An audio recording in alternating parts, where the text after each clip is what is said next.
Ոչ միայն հուշարձանների, այլև պատմական հիշողության դեմ, հենց այս ճակատում է կռիվ տալիս թշնամին։ Ադրբեջանցիների հերթական թիրախը Մայրաբերդ Ասկերանի հուշահամալիրն է, փաստում են արբանյակային լուսանկարները։ Ոչնչացրել են հուշահամալիրը ու նաև Մայրաբերդից դեպի Տիգրանակերտ ու Ակնա տանող ճանապարհի ձախ եզրին գտնվող Արցախյան ազատամարտին նվիրված տանկ հուշարձանը։ Վանդալիզմի երկու դեպքերն էլ իրագործվել են ծանր շինարարական տեխնիկայով։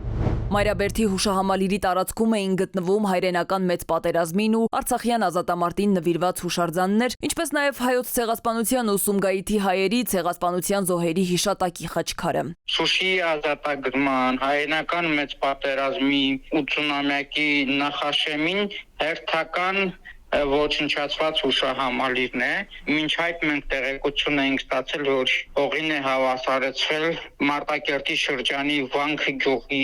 տարածքում գտնվող հուշահամալիրը, որի տարածքում ոչ միայն հայրենական մեծ պատերազմի, այլ նաև Արցախյան պատերազմի հիշատակին նվիրված հուշարձաններ կանգնեցված։ Ոչնչացնելով հուշարձանը փորձում են ջնջել հիշողության բեկորները, ասում է Կովկասագետ Ավանեսովն ու ընդգծում։ Մեծ հայրենականի հաղթանակը այդ թվում խորհրդային պետություններինն է, որը փաստացի Ադրբեջանի համար որևէ արժեք չունի։ Ցավոք սրտի